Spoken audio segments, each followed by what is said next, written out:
आज सभी ऋषि साधकों के लिए एक महान और शक्तिशाली तांत्रिक साधना बताई जा रही है। यह साधना विशेष रूप से उन साधकों के लिए है जो तंत्र में दीक्षा लेने में सक्षम नहीं है। इस साधना को संभोग दाकिनी साधना कहा जाता है। संभोग दाकिनी का अर्थ है शरीर का विवेकपूर्ण और संतुलित रूप से संचालित होना। यह श्रृंगार तत्व का प्रतिबिंब नहीं है, यह काम तत्व का प्रतिबिंब है और उस गुप्त शक्ति का रहस्य है जो शरीर की स्वतंत्रता को रूपांतरित करती है। शरीर को शुद्ध करने वाली इस शक्ति का सारन तो जादू है और नहीं टोना, बल्कि यह प्राण सेतु का ज्ञान है। यह साधना उन्हीं के लिए है जिनमें नियम और मर्यादा की दृढ़ भावना हो, जिनमें गुरु बनने का साहस हो, जिनका हृदय पूर्णतः शुद्ध हो, जो मन से लय तत्व के रहस्य को समझते हों।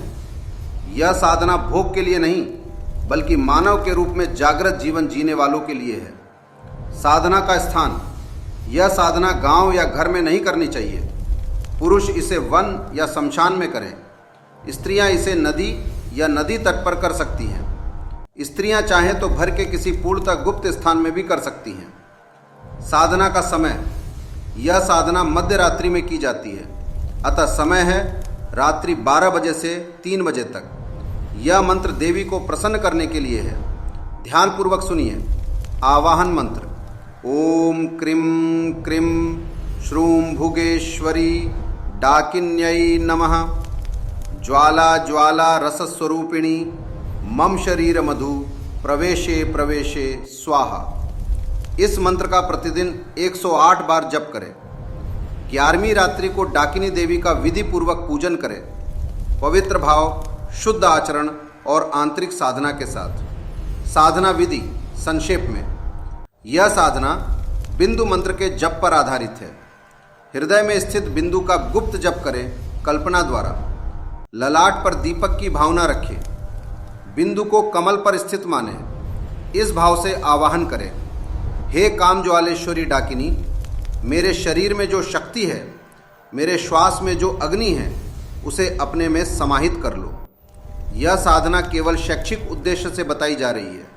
यह पूर्ण विषय नहीं है, इसे स्मरण रखें। आहार एवं शुद्धि: पिपली, नीम रस, तुलसी और मधु का सेवन साथ करें। रुद्राक्ष जल से स्नान करें। नाभि में घी से सूत धारण करें। मस्तक पर 108 बार बीज मंत्र का जप कर प्रार्थना करें। दृष्टि को अंतर्मुखी करें। अज्ञान और अंधकार को भीतर मोड़ें और आज्ञा चक्र में दिव्य स्वरूप की कल्पना करें। साधना का फल: 21 रात्रियों के बाद शरीर के भीतर पूर्ण रूप से एक जागृत अनुभूति होती है। एक बार यदि आम्या दिव्य शक्ति का दर्शन हो जाए तो शरीर दर्पण के समान हो जाता है। यह शक्ति न श्रृंगारिणी है, न पिशाचिनी। यह श्वास की तपन का मूल गर्भ है। यह भूख या वासना से संबंधित नहीं है। इसके बाद साधक शिव तत्व में स्थित होकर स्वयं शिव की भांति आचरण करने लगता है। चेतावनी: जो इसे बाह्य श्रृंगार या भोग की दृष्टि से करेगा वह रोगग्रस्त हो सकता है। इसे शरीर को माध्यम बनाकर नहीं, पूर्णतः आंतरिक साधना के रूप में करें।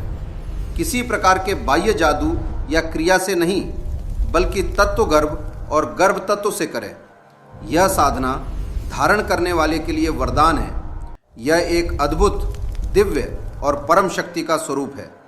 श्रवण करने वाले के मुख से निकला पुण्य सबके लिए मंगलकारी हो।